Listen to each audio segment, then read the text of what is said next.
In a wealthy city, Meiji-Chiji, a successful businessman, had twin sons, Ucha, and Ima, though they were born on the same day. They could not have been more different in character. Ima was known for his compassion and generosity. Despite being raised in privilege, he never looked down on people. Instead, he actively helped those in need, believing that wealth should be used to uplift others. He often visited the poor, offered them food and money, and even helped struggling families find jobs. His kindness made him beloved by everyone from the workers in his father's company to the common people in the city. He believed that hard work, patience, and a kind heart were the true measures of success. Many admired him for his humility, and his father, Meiji-Chiji, secretly hoped that he would be the one to inherit the family empire. Unlike Ima, Ucha was proud, arrogant, and heartless. He believed that wealth was a privilege meant for the strong, and that the poor were simply lazy and undeserving. He had no empathy for the less fortunate and often mocked them, calling them failures who did not work hard enough. He loved luxury and status, spending his days partying, wearing expensive clothes, and driving flashy cars. He surrounded himself with people who only cared about wealth, showing off his privileged life while ignoring those who struggled. Even within the family business, Ucha treated the workers with disrespect. He acted like they were beneath him, often insulting them for minor mistakes. Many employees resented him and feared the day he might take over his father's empire. The growing divide. As the twins grew older, their differences became more obvious. Ima focused on learning the values of business and leadership from his father, while Ucha was more interested in enjoying wealth without responsibility. Their father, Meiji-Chiji, worried about Ucha's arrogance. He had built his empire from nothing and wanted his successor to be wise and humble. Seeing Ucha's attitude, he knew that simply handing over the business to him would lead to disaster. However, tradition stated that the firstborn Ucha should inherit the family fortune. Meiji-Chiji was torn between tradition and wisdom. Should he follow the custom and give Ucha the empire despite his arrogance? Or should he break tradition and give it to Ima, the son with the right heart to lead? This conflict led him to create the ultimate test, a challenge that would determine which son truly deserved to inherit his legacy. As Meiji-Chiji watched his sons grow, his concern deepened. He saw in Ima the qualities of a true leader: wisdom, patience, and kindness. But in Yuka, he saw recklessness, entitlement, and greed. The thought of leaving his vast empire in Ucha's hands troubled him deeply. One evening, after weeks of sleepless nights, Meiji-Chiji gathered his most trusted advisors and lawyers for a private meeting. He shared his concerns about his sons and sought their counsel. "Sir," one of the elders spoke, "tradition dictates that the firstborn inherits the empire. However, an empire ruled by a foolish king will crumble. Perhaps a test is needed, one that will reveal their true nature." Meiji-Chiji pondered this advice and decided to create a competition between his sons. But it could not be a simple test of intelligence or business skills. It had to test their character and ability to love selflessly. The family meeting and the announcement. The next morning, Meiji-Chiji called for a family meeting. Ucha and Ima arrived, both curious about the urgency of their father's summons. Their father sat at the head of the long mahogany table, flanked by his lawyers, a sign that something serious was about to be discussed. "My sons," Meiji-Chiji began, "you have both grown into intelligent young men, and I am proud of you. But as you know, I will soon retire, and one of you must take my place as the head of this empire." Ucha smirked and interrupted. "There is no need for discussion, father. I am the firstborn. The empire is mine by right." Meiji-Chiji sighed, disappointed by Ucha's arrogance. "If inheritance were based solely on age, you and your brother would share this empire equally. But leadership requires more than birthright. It requires wisdom, kindness, and responsibility. Ima, who had been silently listening, finally spoke. "What do you propose, father?" A small smile formed on Mazi Chiji's lips. He was pleased by Ima's patience. "A test," he announced. "Both of you will leave this house and this life of luxury. You will live as ordinary men, with only a small amount of money to survive. Whoever returns within a year with a woman who genuinely loves him, not for his wealth, but for who he is, will inherit my empire." The challenge rules.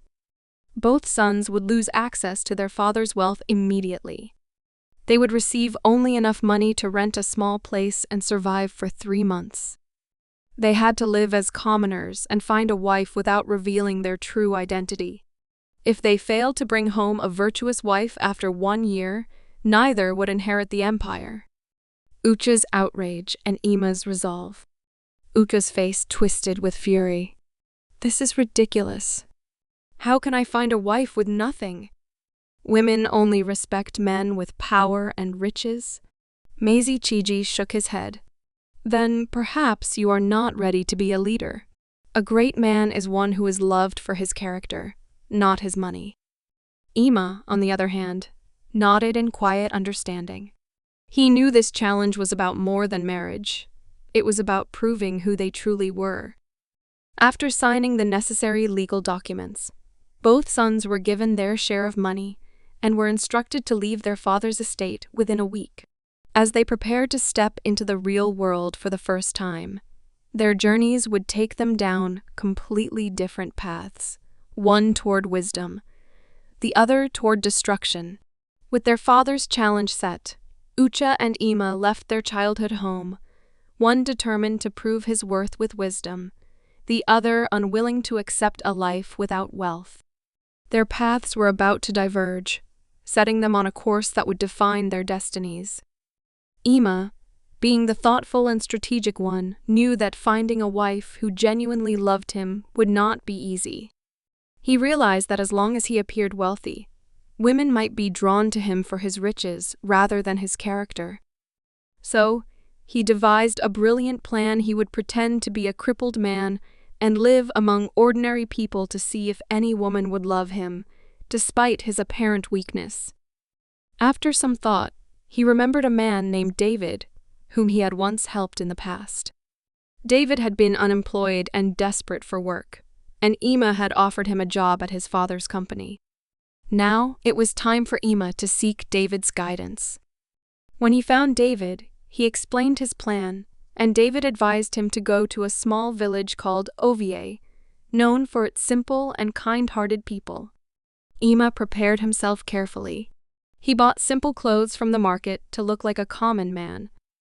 He purchased a wheelchair to help him pose as a cripple. He found a small, abandoned house in Ovie village where he could stay. For a whole week, he practiced moving in the wheelchair, ensuring that no one would suspect he was pretending. Once he was ready, he entered Ovie village, fully embracing the life of a humble, disabled man. Would anyone love him for who he truly was? Ucha's greed and desperation. Unlike Ima, Ucha had no intention of living like a poor man. The very idea disgusted him. Instead of seeking a simple life, he traveled to the wealthy city of Akyu, where people lived lavishly.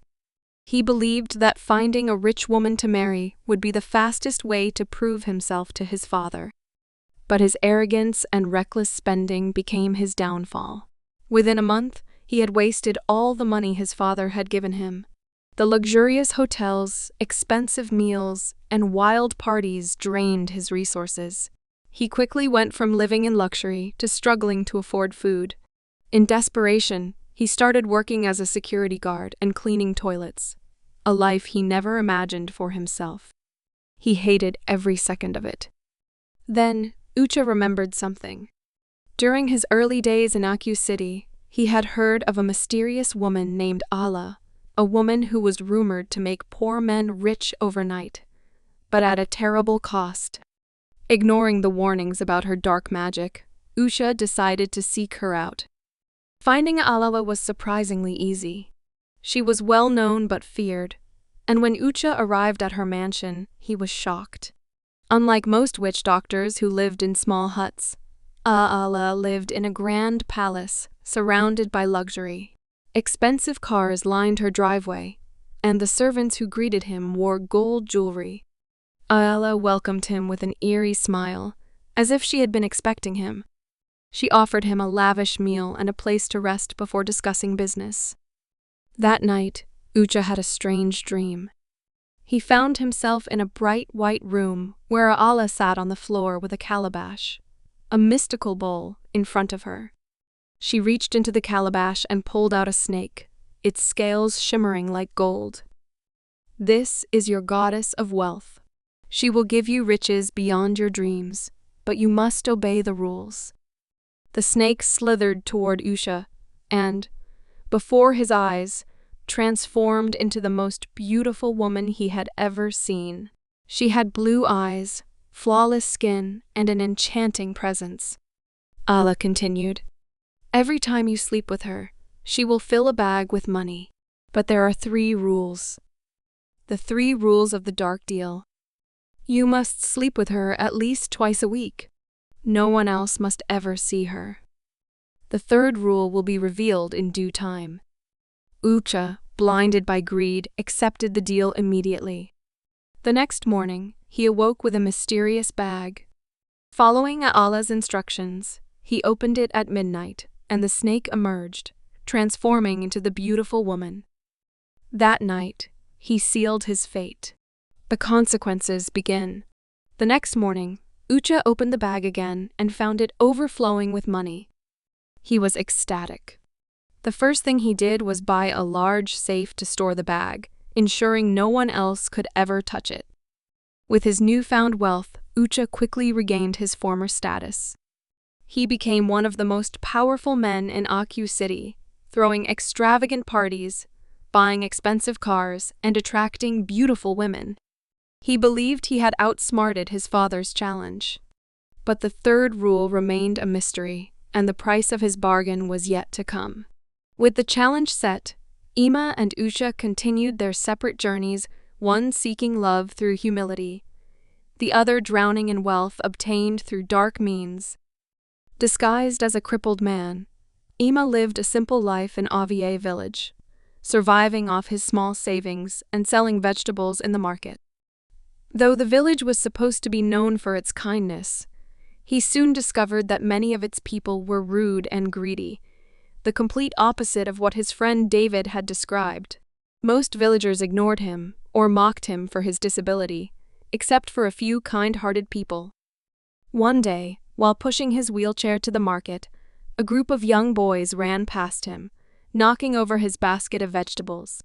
As he struggled to gather them, a young woman stepped forward to help him. Her name was Adana. She had kind eyes and a warm smile, and unlike others in the village, she didn't hesitate to kneel and help him pick up his fallen goods. "Are you okay?" she asked gently. Ima was stunned. No one had ever shown him such kindness in this village. Over the next few weeks, Adana continued to show genuine care for him. She often stopped by his stall to chat, and even brought him food when she noticed he hadn't eaten. Despite his supposed disability and poverty, she treated him with respect and kindness. Ima started falling for her. But one question remained: was her kindness out of pity, or did she truly care for him? He had to be sure before revealing his true identity. Ucha's downfall begins the curse of Alala. Meanwhile, in Aku City, Ucha was living like a king. Every night, he followed Alala's instructions, sleeping with the mysterious woman who was really a snake. And every morning he found his bag overflowing with money. His wealth and power grew rapidly, and soon he became one of the most influential men in the city. With money came women, but Ucha was obsessed with one woman in particular, Chica. She was breathtakingly beautiful and had a sharp mind. When Ucha approached her, she was immediately drawn to his riches and luxurious lifestyle. She didn't hesitate when he asked her to become his wife. But Usha had broken one major rule. He had fallen in love with another woman. The night after Ucha proposed to Chika, he returned home to find Ala waiting for him. His heart pounded. She had never appeared in his house before. "You have broken the most important rule," Ala said in a chilling voice. "I haven't done anything wrong," Usha protested. "I have followed all your rules." Ala's eyes glowed. "You are about to break the final rule, sleeping with another woman." Usha's blood ran cold. "You never told me I couldn't sleep with anyone else." "You never asked." Ayala smiled darkly. "You were too blinded by greed to wonder what the third rule was. Now, let me tell you.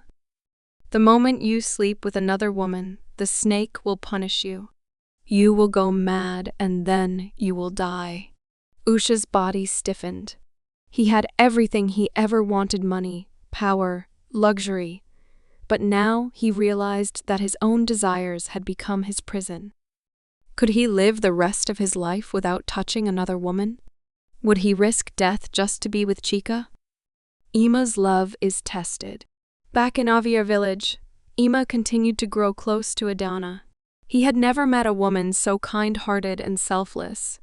She often helped him with his vegetable stall, and even defended him when villagers mocked him for his disability. One evening, as they sat outside watching the sunset, Ima asked, "Adana, why do you help me so much?" She smiled softly. "Because I see your heart, not your wheelchair." "You're a good man, Ima." Ima felt warmth spread through his chest. This was the moment he had been waiting for. But was she ready to love him, no matter who he was?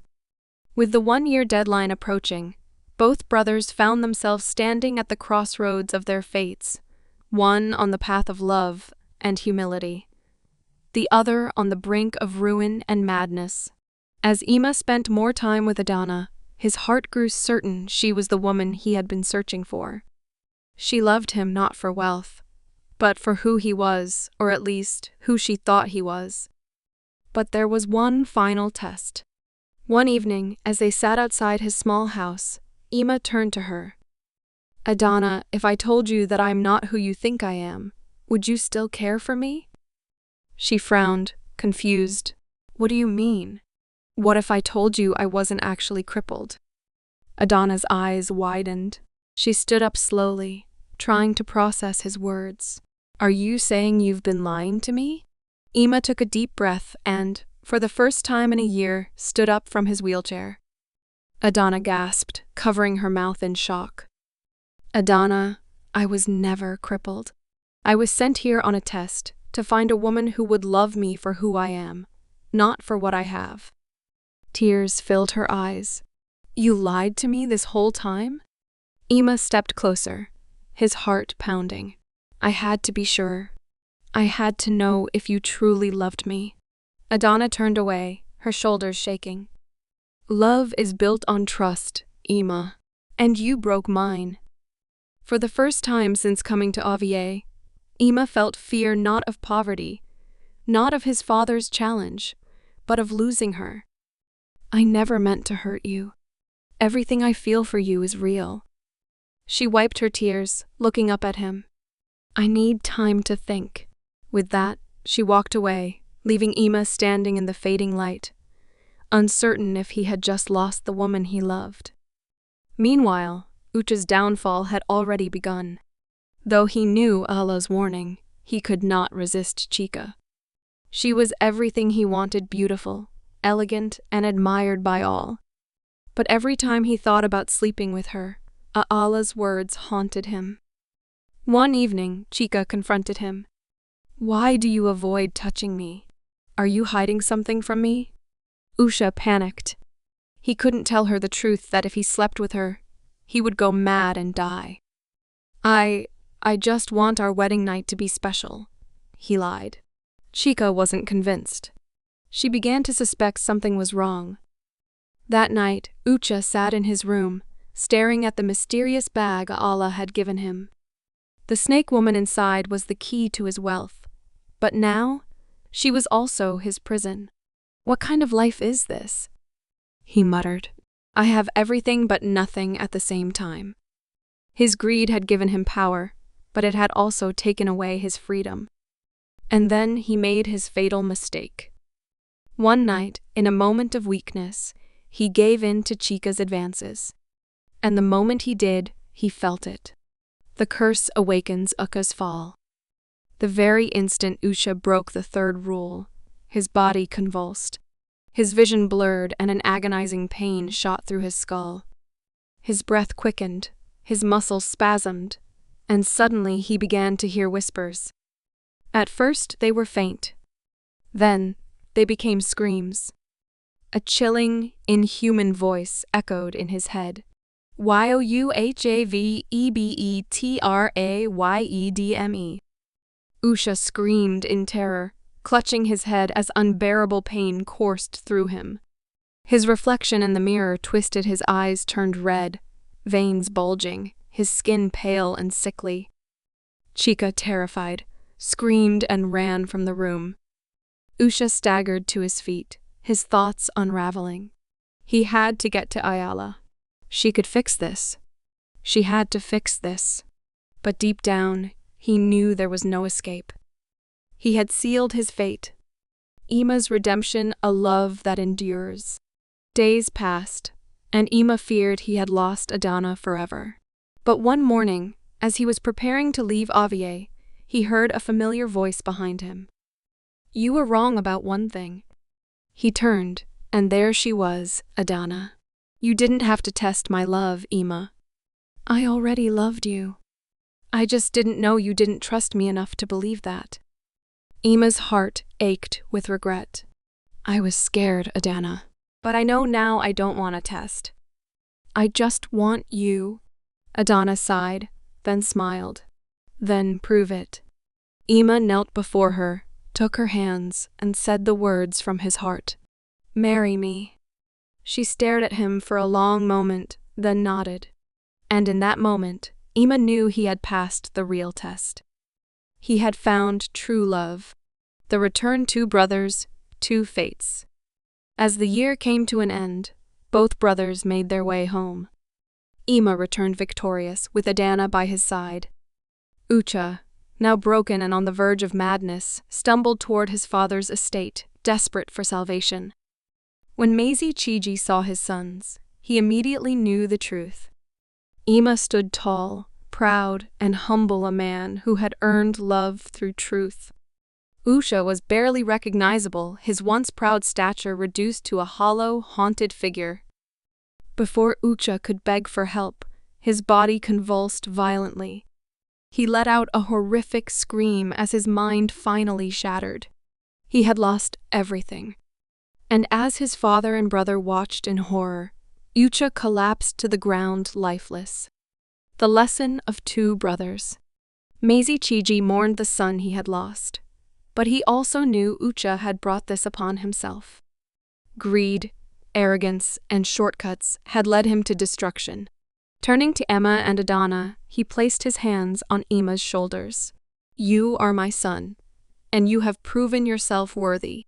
With that, he handed over the empire to Ima, knowing that his legacy was now in the hands of a man who would lead with wisdom, kindness, and love.